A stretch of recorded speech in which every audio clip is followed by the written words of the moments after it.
Ladies and gentlemen, the President of the Republic of the Philippines, President Rodrigo Roa Duterte. Para sa pagbabago, sawa na ang bayan ko. Once again, President Rodrigo Roa Duterte.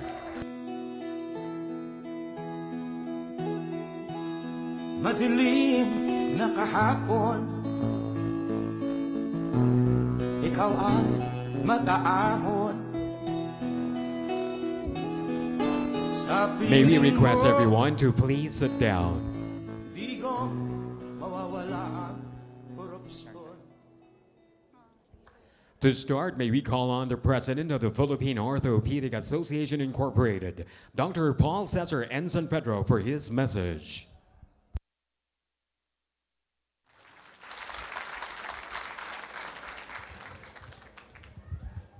Thank you very much.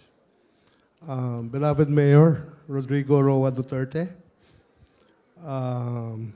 Representative of Secretary of Health, Assistant Secretary of Health, Dr. Abdullah B. Dumama Jr., Dr. Elewelin Pasion, ASEAN Orthopaedic Association Secretary General, Dr. Julene Aguilar, Philippine Orthopaedic Association Foundation President, Dr. Judith Acol, Philippine Board of Orthopedic Chairman, POA Fellows, delegates, good afternoon. I am honored to be in the same stage as our esteemed guest of honor.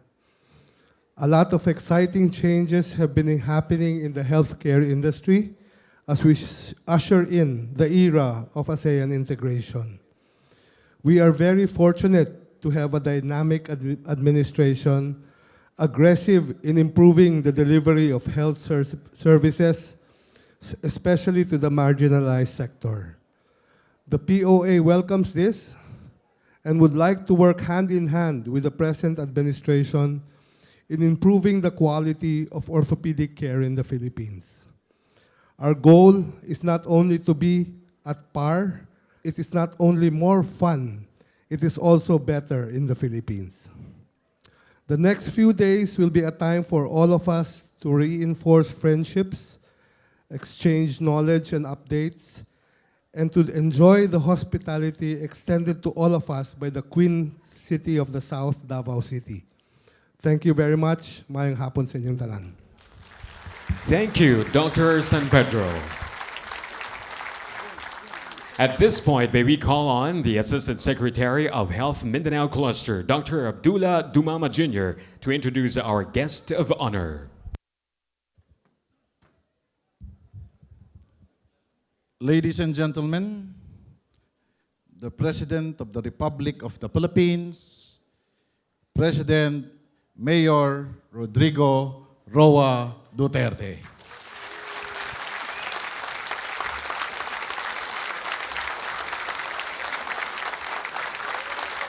Salamat po na nag-iisip lang. Medyo na ano lang ako na sanda. I to consulted my doctor is also here, si Edmer Lim. Dumaan ako sa kamay niya. Okay na ako. Assistant Secretary Abdullah Dumama Jr., Department of Health. Dr. Paul Cesar San Pedro, the Philippine Orthopaedic Association National President. Dr. Dan Bagara, President, Philippine Orthopaedic Association South Mindanao Chapter. Dr. Llewellyn Pasion, Secretary General, ASEAN Orthopaedic Association. Dr. Judith Valeria Cole, Chairperson, Philippine Board of Orthopedics. Dr. Julian Aguilar, ex-officio Board of Trustees, Philippine Orthopaedic Association. The officers and members of the Philippine Orthopaedic Association. Distinguished guests, mga aking kababayan. You know, every time I have a talking engagement, the staff what they call him, the presidential management staff would prepare just 2 or 3 pages in bold letters. So you can just imagine how short it would be. I can finish this in 2 minutes exactly. Then I have to bid farewell. Ayaw ko namang ganunin kayo kasi the run of the mill, indeed if there is a medical specialist so that accurately understands the many intricacies and aptly captures every phase of Filipino life, it will be orthopedics. I cannot even understand what they're saying.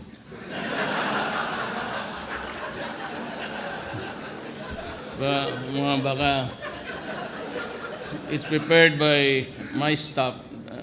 The office is called Presidential Management Staff, the PMS. So I'd like to talk to you a little bit longer. Sayang ang panahon ninyo ay nagpunta dito.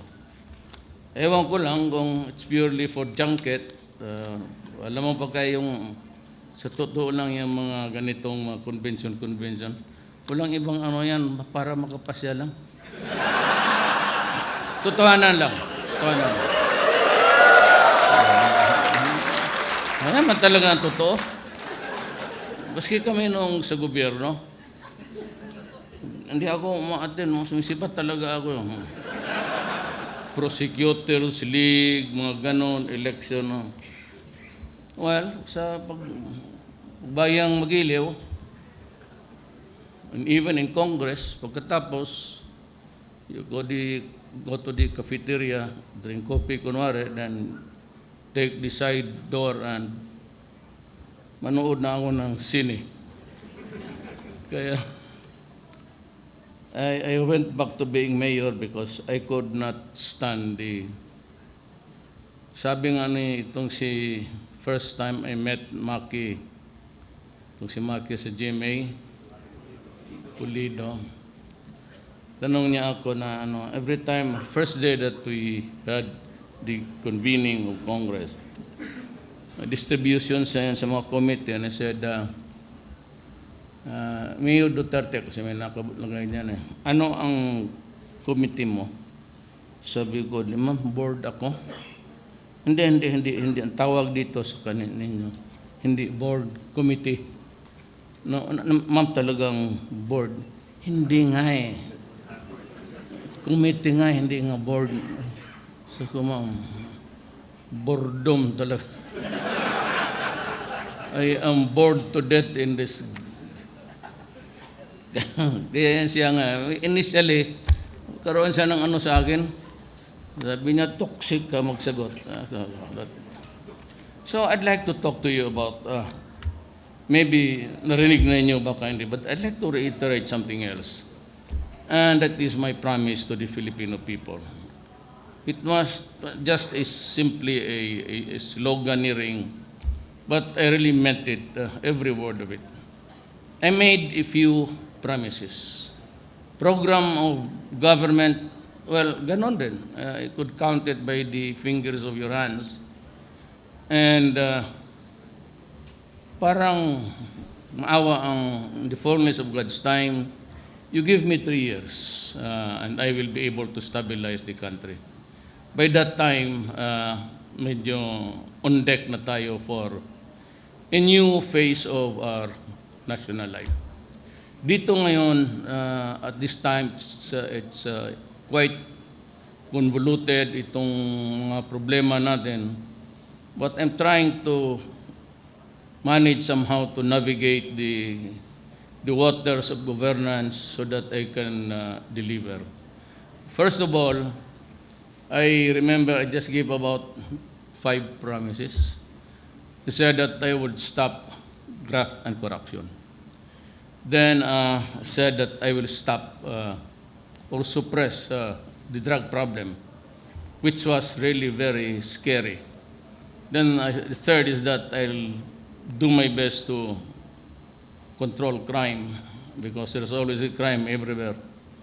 And sabi ko ang isa, I remember very distinctly that I said I was asked, one of the questions asked during the presidential debates, I remember I was asked with the same question for all, but two of us did the affirmative, and I said I will allow the burial of President Marcos. And fourth was the economic. I said I do not know economics. I hate the subject. I do not want I could not even make out of the graph. Yung why don't you just place there in plain words, this is what we got today, minus the expenses, din dito ang neto mo sa araw na ito. And, so sabi ko, I'm not an economist.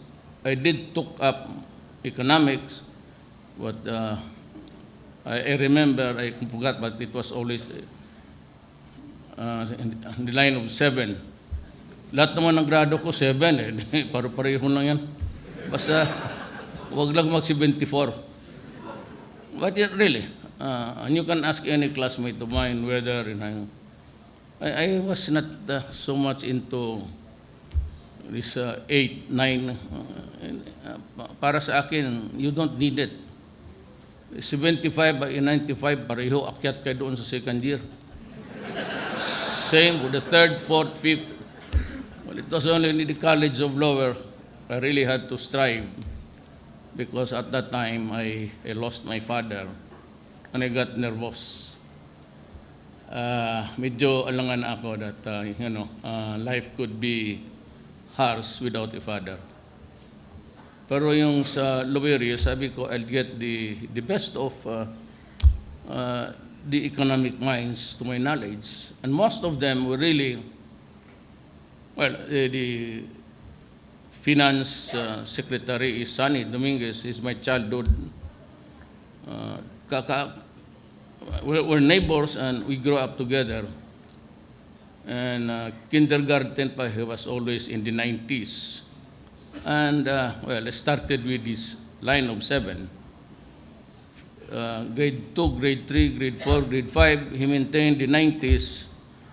I maintained the 75, 76, 77. But surprisingly, we were together all the time. Hindi naman siya nakalamang. But then, when I became president, I said, I do not know. I got the best mind. And he was always the valedictorian. And he studied somewhere in, I don't know if he went to Wharton. Silang dalawa ni Rojas. Mine is the Watson for my toiletries and everything. So I said, Yasay was my roommate when we were taking up law. Si Billy Dulay, yung BIR was right in front of my door. And Bebot Belio, also, they were taking up law, but they were studying at Ateneo. Yasay studied at UP Padre Paura. I was in San Beda. But almost 1 year lang ang diferensya namin. Nakita-kita rin kami. But the best of...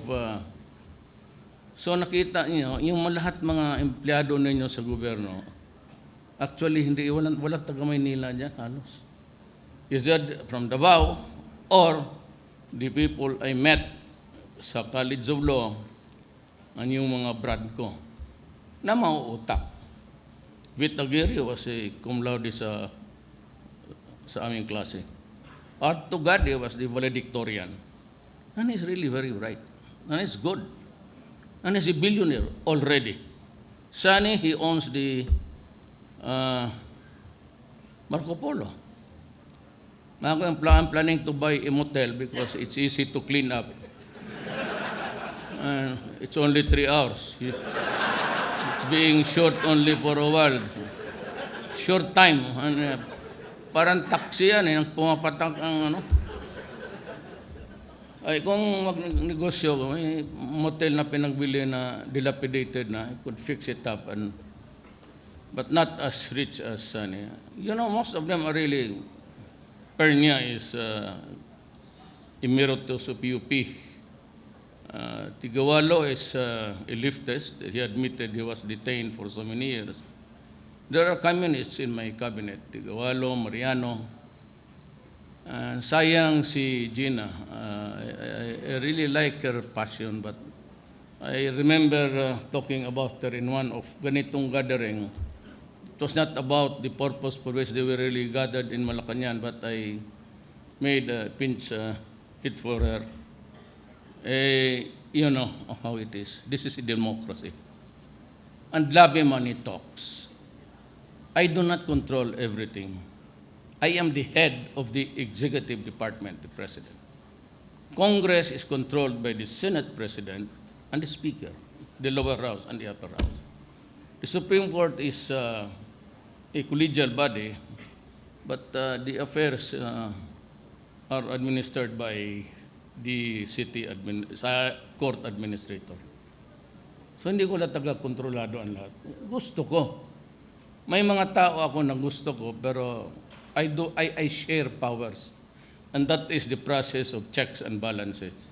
The president appoints, but the appointee has to undergo the scrutiny of the Commission on Appointments, which is a combination of a committee from the lower house, mga congressman, and the upper house, which is the Senate. Kagaya rin ng Amerika, same constitution, copied verbatim almost. So yan ang akin. But my only consolation really is that all of my cabinet members are brilliant. Valedictorians, billionaires. But the sad thing is they are just my employees. The 75 rules the day.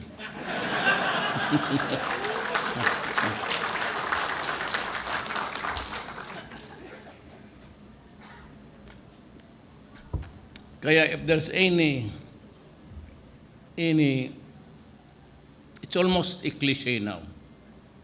It used to be identified or peculiar to Arab. Bantay talaga kayo diyan yung salita na weather lang ang buhay. Napakatotoo talaga.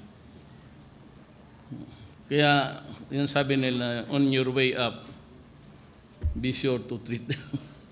Because on your way down, an Arab was president, he was ousted, imprisoned, then there's a resurrection. He's now the mayor of Manila. Ganon eh. Kaya tama talaga niya, sinabi niyang weather lang. Gloria Arroyo was imprisoned for most of the years that Aquino was in the presidency. Pero kami noong kaming mga governors, mayors na nag-handle kami ng intelligence fund. Hindi mo talaga makulong tao. Kasi ang ano niyan, ang presidente. At saka dapat, kung ano niya, he has to check and counter check. Kasi hindi malaman kung sinong pambigyan. Pero ako, I always insisted on the yellow paper na natanggap ninyo ito. And besides, yung intelligence ng maliit lang. Hindi kagaya sa national na turns into billions even. But, for purposes of harassment, you can always be placed in jail until such time that you are freed by the Supreme Court, which came too late only after so many years. But by the way, ako naman, I said I will stop corruption. I have fired about 96 to date.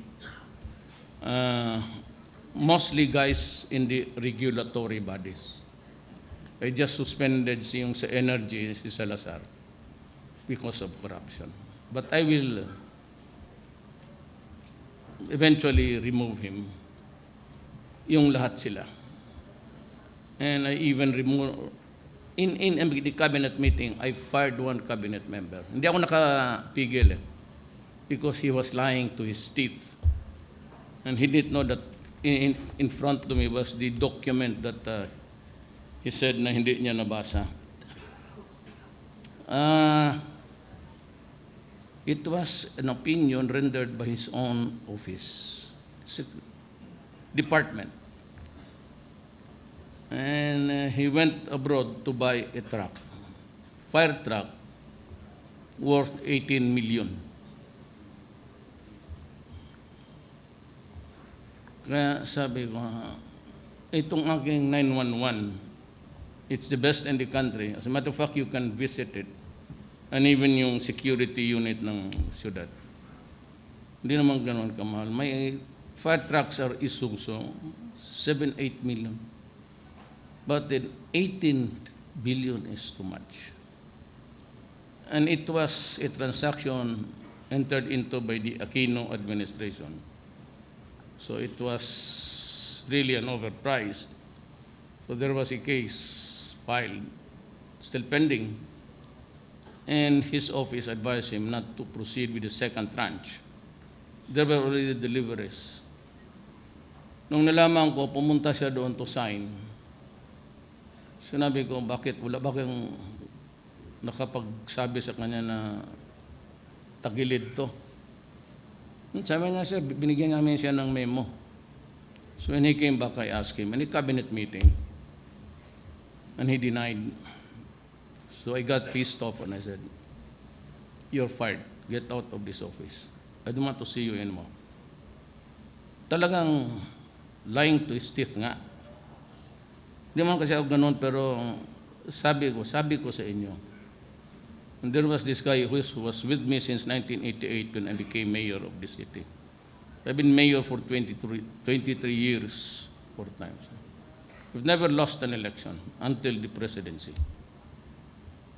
Ito naman,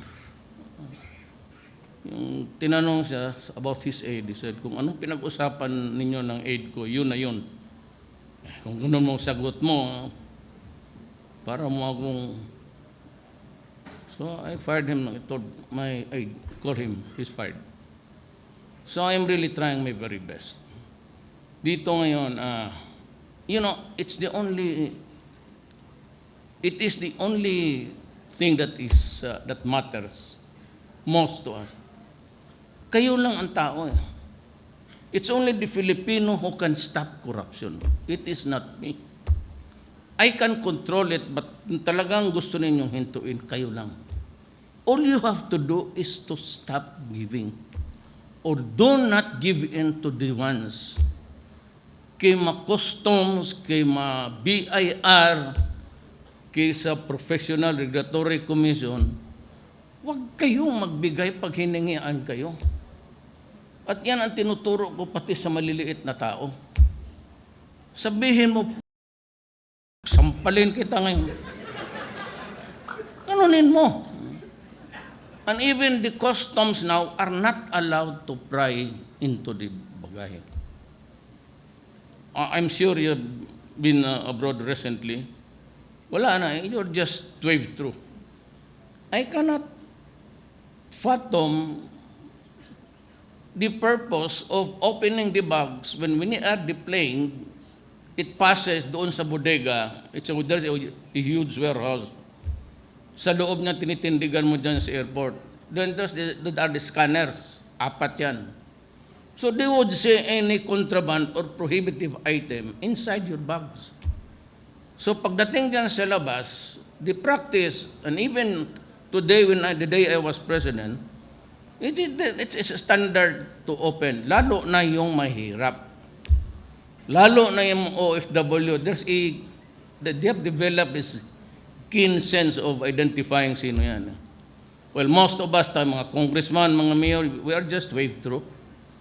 At no matter how long the bagahe dala-dala namin, okay lang yan. But itong mga OFW, ito yung mga mahirap, the poor ones, are really the guys that suffers.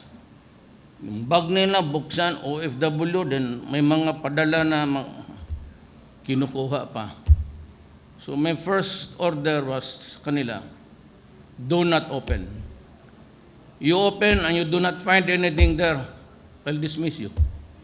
What's the purpose of opening the bags? Kaya diyan wala na ngayong and even sa yung hingi-hingi. And in my time when I was mayor, take you about 3 days to have your business permit. Tapos noon may business permit pa, may permit pa doon sa bumbero sa electrical. So you have another separate examination for the electrical wiring. Then the bombero sits on the paper, the fireman, and you have to buy a fire extinguisher from him too. Putang na, saksak ko sa puwit ninyo yan, partner.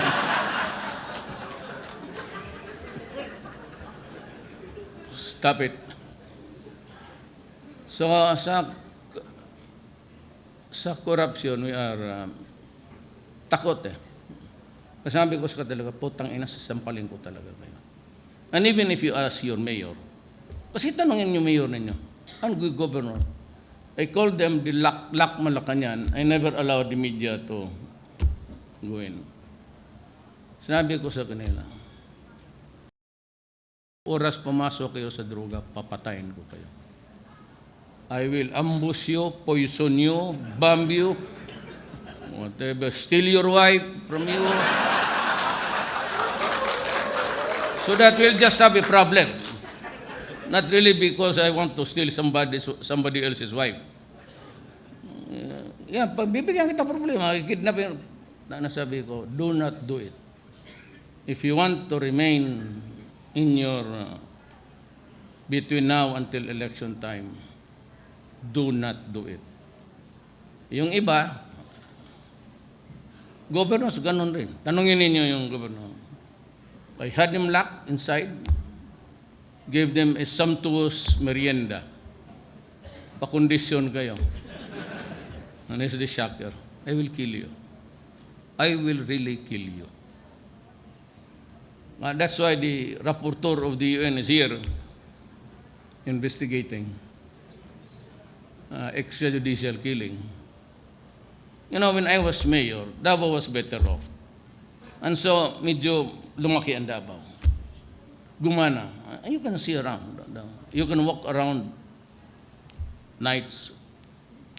You're safe. So what did I tell them when I was mayor? And I said, do not destroy my city. I'm having so many problems of governance.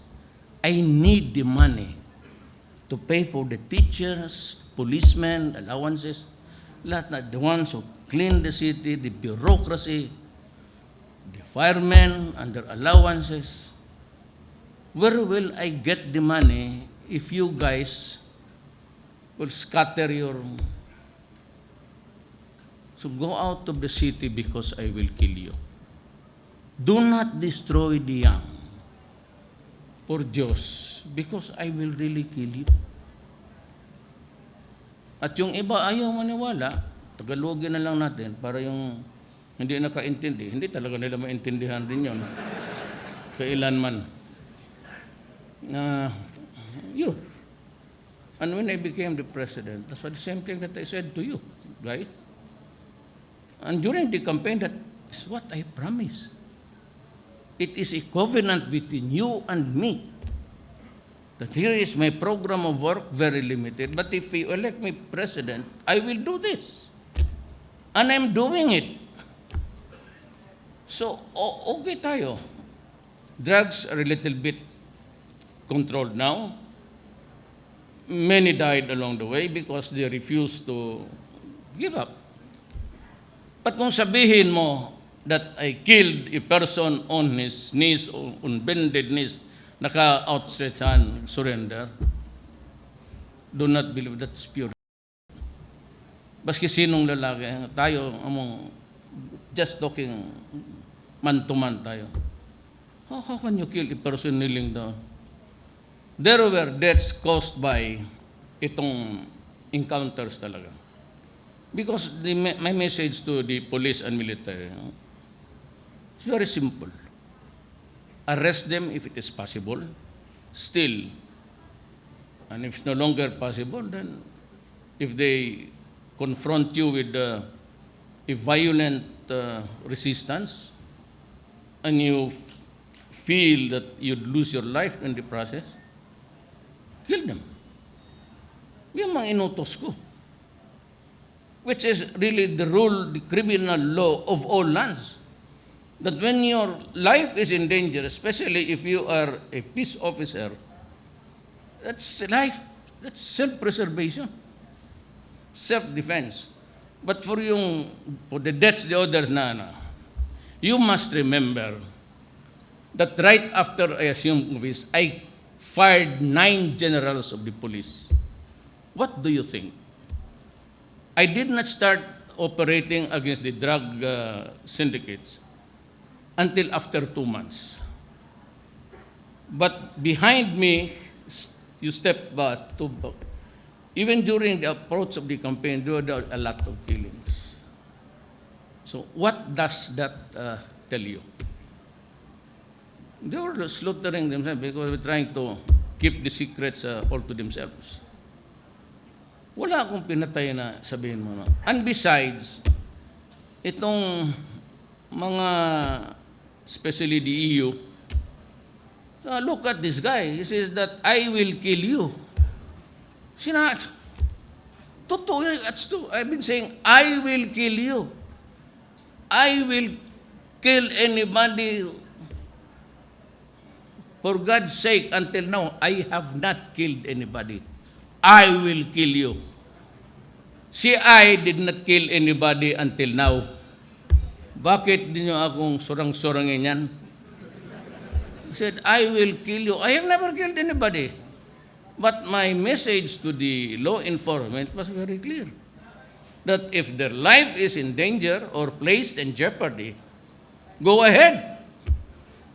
You're not supposed to sacrifice your life. At saka ganito yan. Bakit talaga ako galit? You know, that's why we are working because we're just, mahirap lang tayo. Hindi naman tayo mayaman lahat eh. Siguro kayo kung yung may-ari talaga ng ospital, putol ng putol kayo ng paa dyan kasi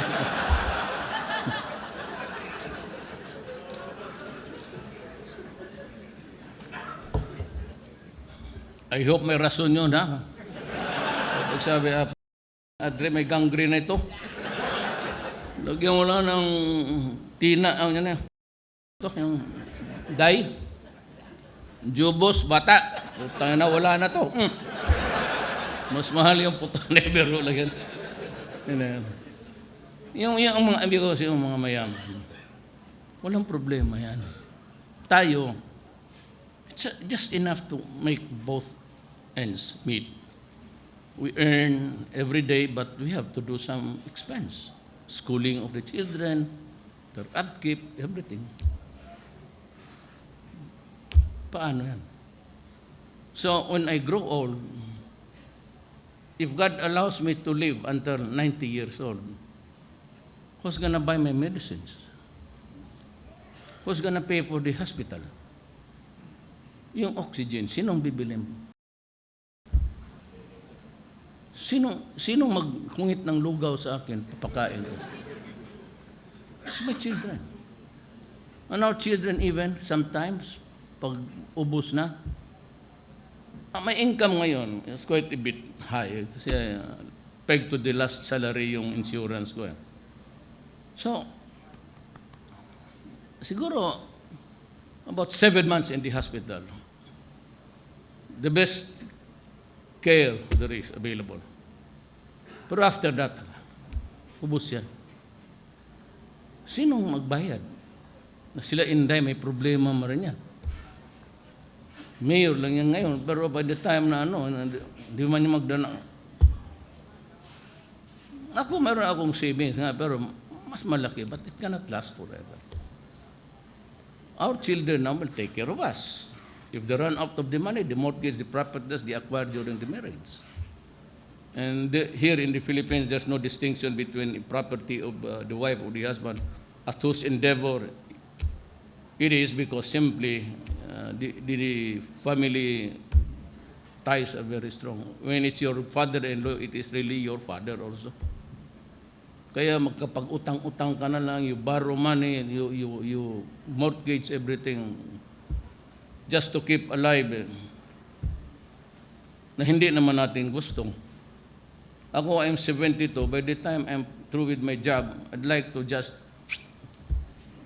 do not want to stay long here. There's really no purpose. Look, I'll give you an example of the inutility of life. Yang People's Park ko, yung bago pa yan, may mga matatanda. A lot of old guys here, the old foggies of Davao, they would line up, they bring their own chair, and they go sunbathing. The morning sun. Minsan may raming reklamo kasi minsan inaatake, minsan yung iba walang upuan. So I ordered that a doctor and a nurse should be stationed there during the early hours na mag-exercise itong matatanda. And to provide the chairs and the blankets. So, minsan nagpunta ako just to make sure that my order was followed.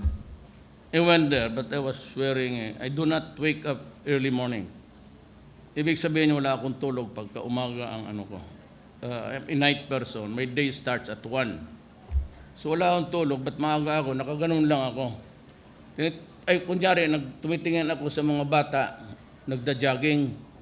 May mga dalagita, yung mga ano. Ang itong mga nakaganon na yan sila lahat. Maingay itong mga bata. Shouting slogan. So by the time the girls pass by in front of them, they would automatically look up. And the old, hindi pa makahabol sa yung iba sa mga yaya, hawakan pa itulak ng kanila. Tapos isa ulit. Sabi ko, mag-ikot eh. Pagdating, gano'n naman sila lahat. Marinig nila eh, baski bungol na. Tapos, malakas magtakbo. Naiiwanan pang ulol, tinutulak na. Tapos, isa uli. Kung gano'n lang man ibigay mo sa akin, Dok, yung buto ko nagbaliktad, baliktarin mo ulit. 5 beses para, if that situation comes to me, I pray to God, take me out or I will quarrel with you. Mag-away kami ng Diyos niya. The quality of life. But that's the second ano talaga sa akin, which is itong OFW. They go abroad. I will not name a particular country. But from what you know now, obviously, alam ninyo yan, they work there. The husband is in one country, the wife is in another country. So they live a family. Sometimes may mga leaving behind 3, 4, 5 years old. When a family loses a father because he has to go out of the country to work, that day, the family becomes dysfunctional. Without a father, it becomes a dysfunctional family. Or if the mother is the one who is recruited to go out and work outside, 3 to 4 years, it is a dysfunctional family. Ang masakit pa, the most painful to me is when the father and mother leaves the country and would just leave the children with their parents, who are really old people also, to take care of them. And they work their ass to death. And sometimes in other countries, you know, they are being raped, abused. And sometimes they come home pregnant, or even the fetus is left inside in the lavatories of the airplane. And the hours, alam, It's an automatic. Every Filipino who comes home, what would he tell us? That sleeps only 3 to 4 hours a day. Right? That's the usual complaint. I've yet to hear na sabi niya nakatulog siya ng 8 hours. Then that she's allowed only the leftovers of the meals. And ang masakit dyan, ganyan yan sa ano eh. I cannot mention the country because, I will virus doon sa nakikinig yung naiiwan ngayon. Kinakain nila, pagkatapos mag-ipalinis pa yung bahay sa son-in-law. Then the elder sister also was maid. And in some countries in Africa,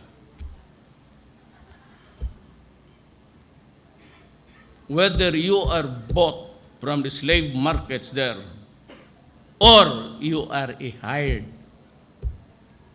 sexual abuse is always there. You know what? I went to a certain country because they were caught with religious items. So I went to the leader and asked for mercy. And the leader acceded to my pleadings. But he said, you must talk to your counterpart. Since I was a member of the taga Davao yung mga babae. Taga Kidapawan yung dalawa. So I was told to have a time with the Law and Order Committee Chairman.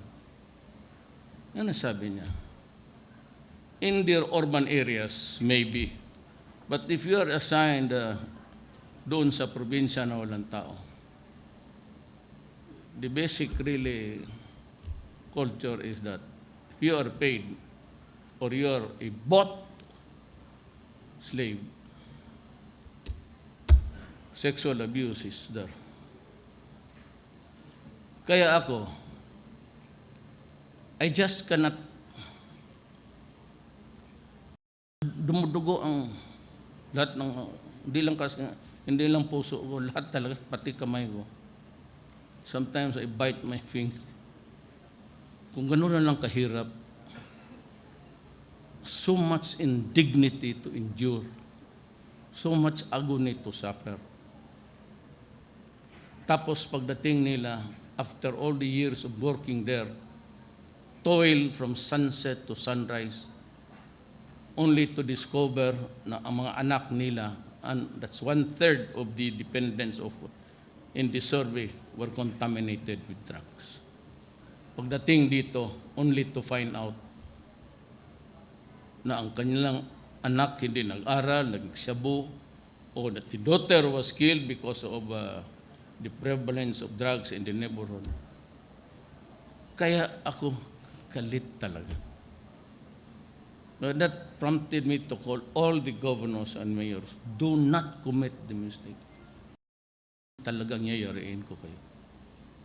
Yayariin ko talaga kayo. Now, let us place this in a proper perspective. Sabi nila, the mayor that was killed inside the jail, Espinosa Cervera. When they say he was killed, there was an investigation handled by the Department of Justice. The Department of Justice is under me. It's a cabinet position. When Bit Aguirre said that, Mr. President, it looks like murder to us, he couldn't file the case. I never influence. You can ask anybody. I just leave it as it is. Place it in the proper perspective. Okay, you file the case. Tapos ngayon, trial.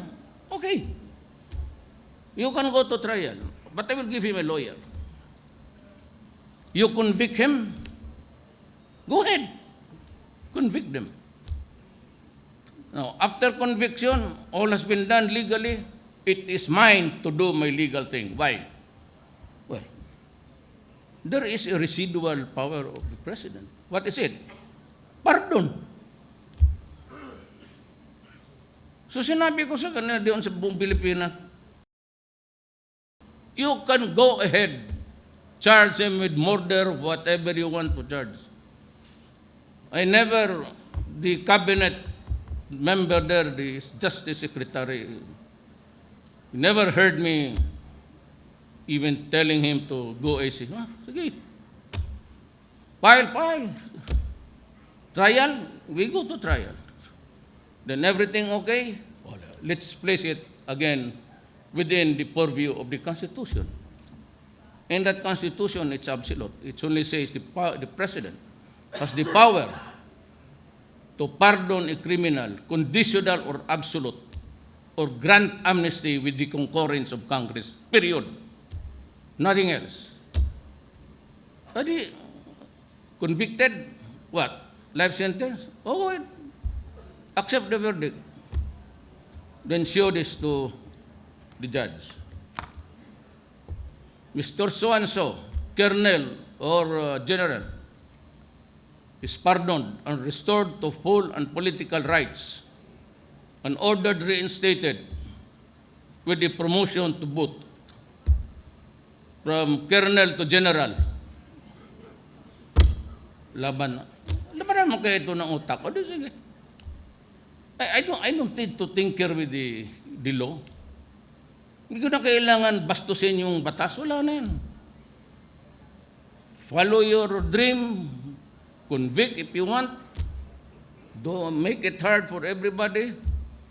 But then again, at the end of the day, I have this legal remedy. All within the Constitution. And it does not even say, can pardon a criminal except himself. There is no exception.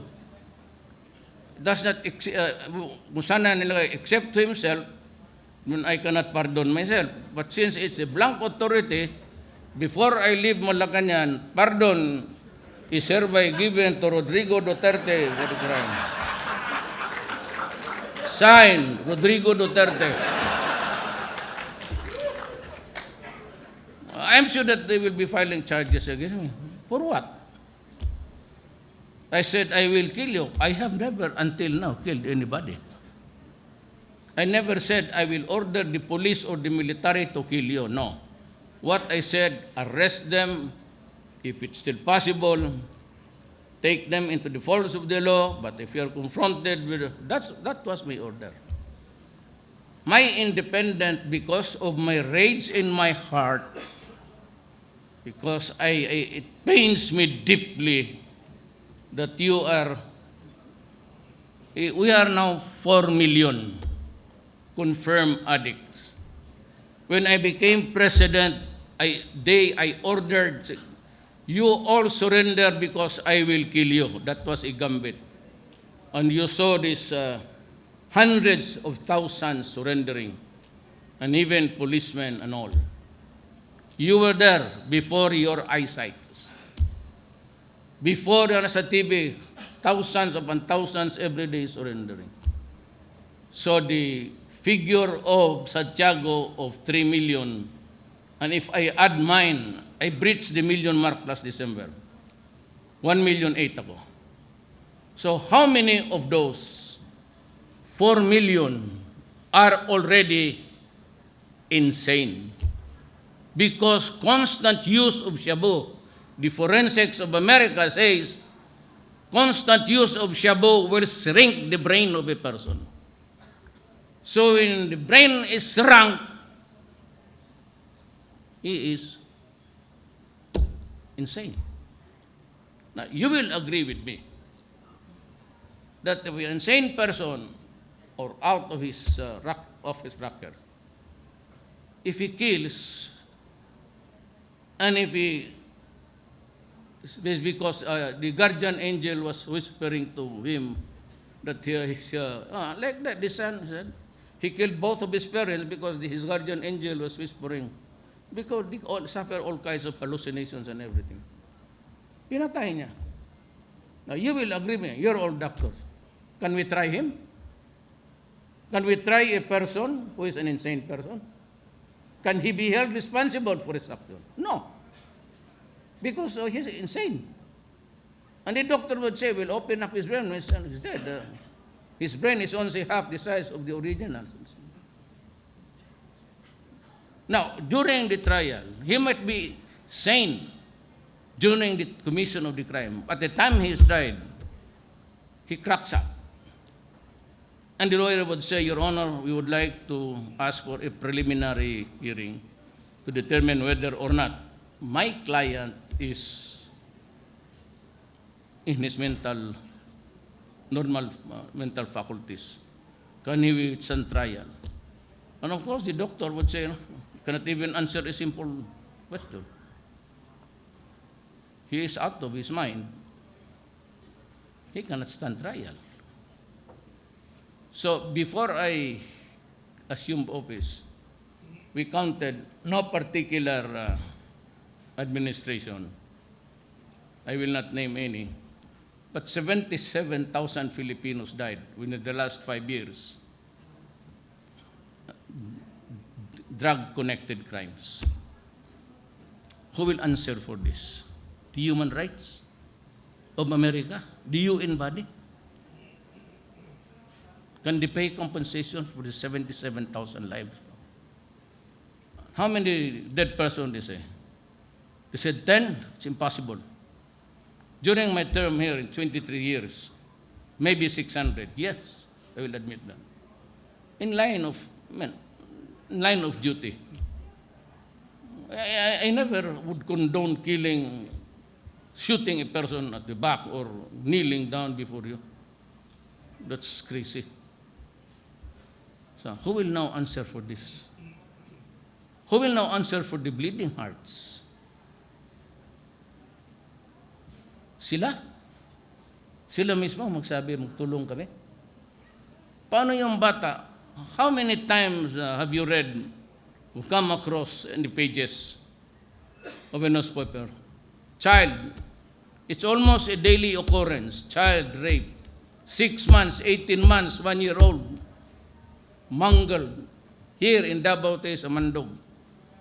When we discovered the body of the child, it's 18 months, the cavity, abdominal cavity was ripped open. And I'll tell you straight, let me be very frank.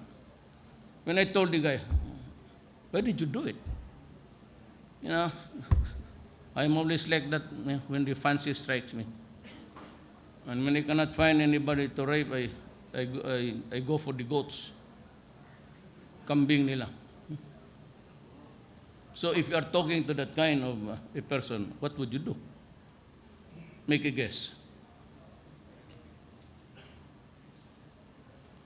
Yan ang hindi naintindihan. That's what has escaped them.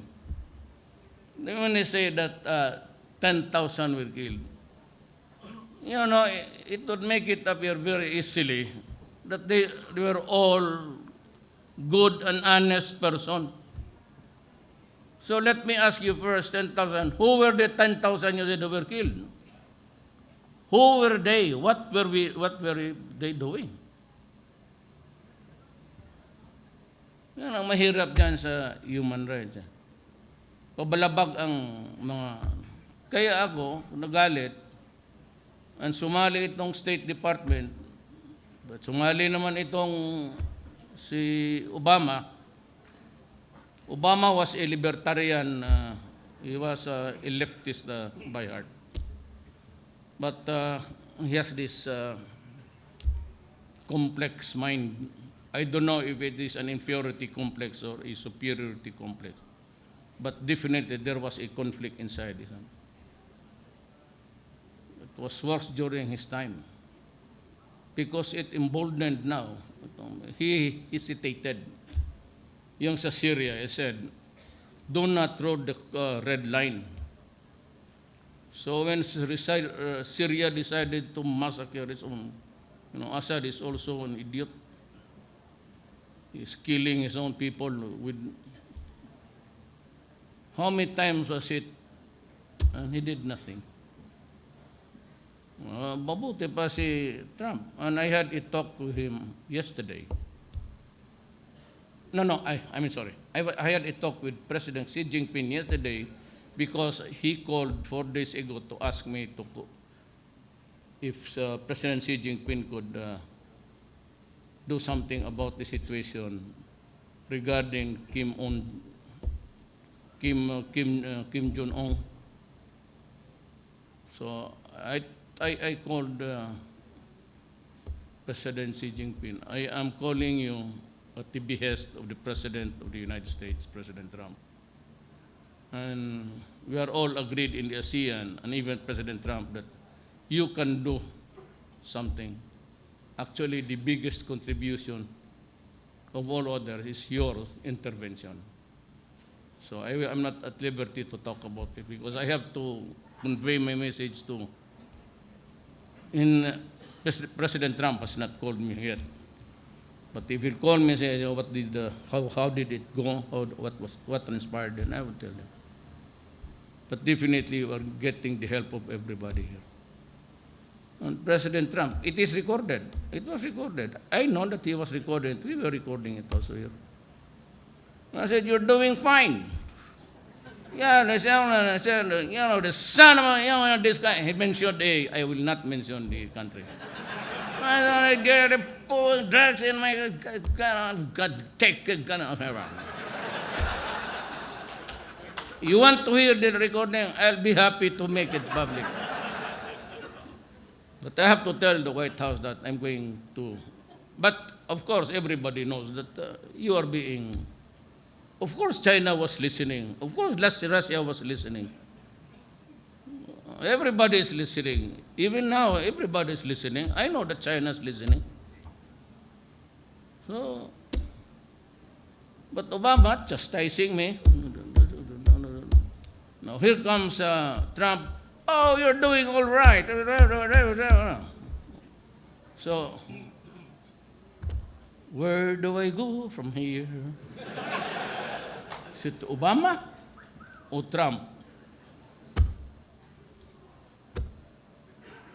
So at the end of the day, it is you and you alone will answer for all the things that will happen to this country. Ako yan.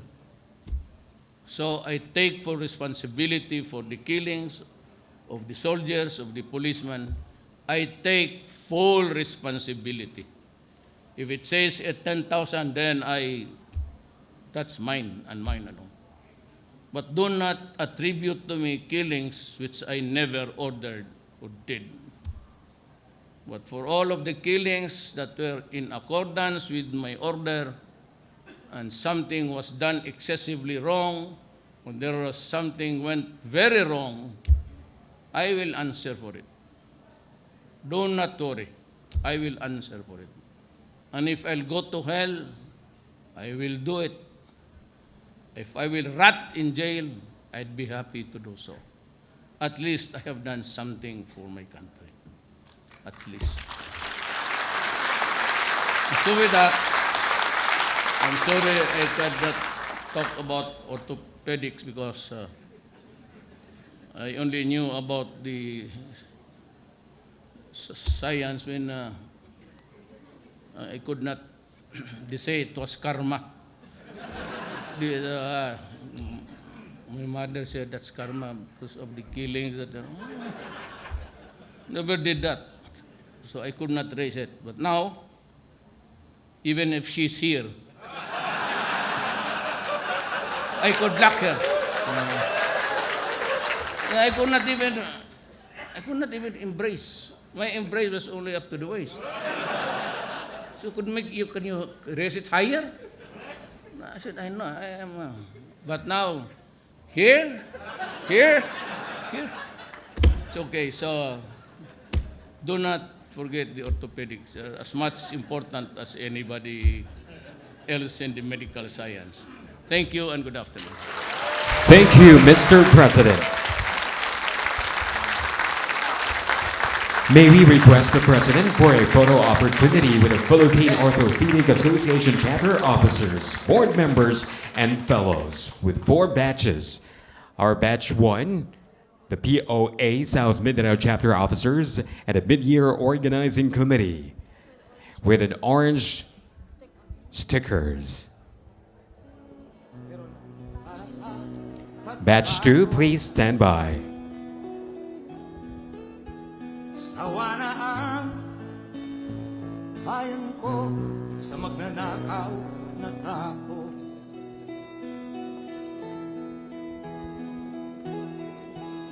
Madilim na kahapon, ikaw ang mag-aahon. Sa piling mo, Once again, Batch 2, prepare. The POA officers and board members 2017 and other POA chapter presidents with a color-coded green. tayo na magbago. Hawak kamay tayo para sa pag-asenso. Ikaw at ako, tayong lahat kay Rodrigo Duterte, para sa tunay na pagbabago. Thank you, Batch 1. Batch 2, please take your places. Green stickers. The POA officers and board members 2017 and other POA chapter presidents. Batch 3 with blue stickers, please stand by. The Philippine Board of Orthopaedics officers and board members. Droga at mga nakawan, dapat na mapigilan.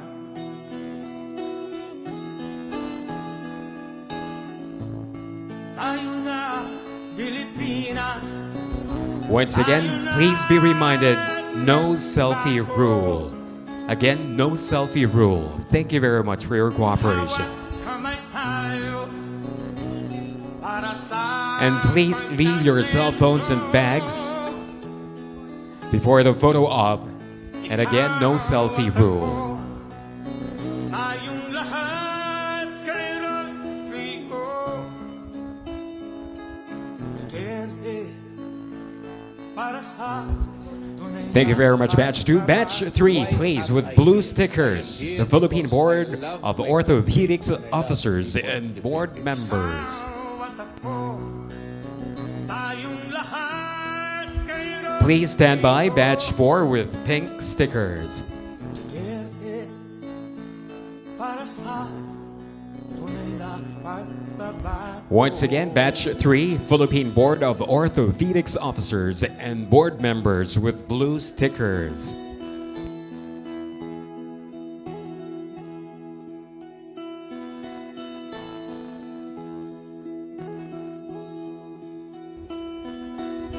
Prepare Batch 4, POA and SMC fellows.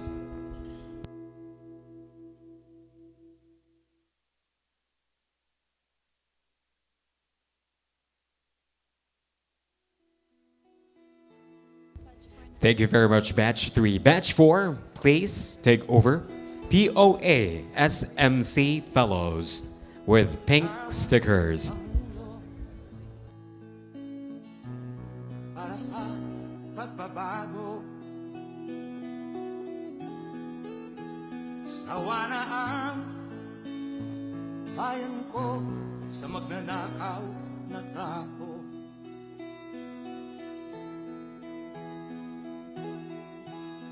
Madilim na kahapon, ikaw ang mag-aahon. Sa piling mo, di ko mawawala ang korupsyon.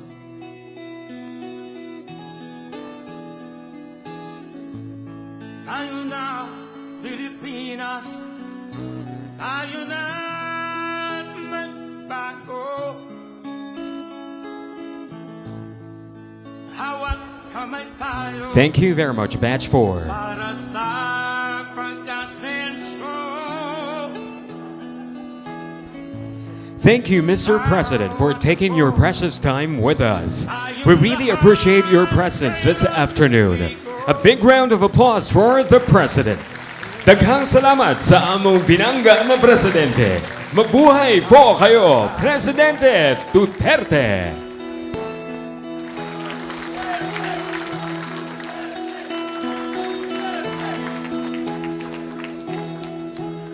Masdan mo ang paligid, alamak mga krimen, rape, droga at mga nakawan, dapat nga mapigilan.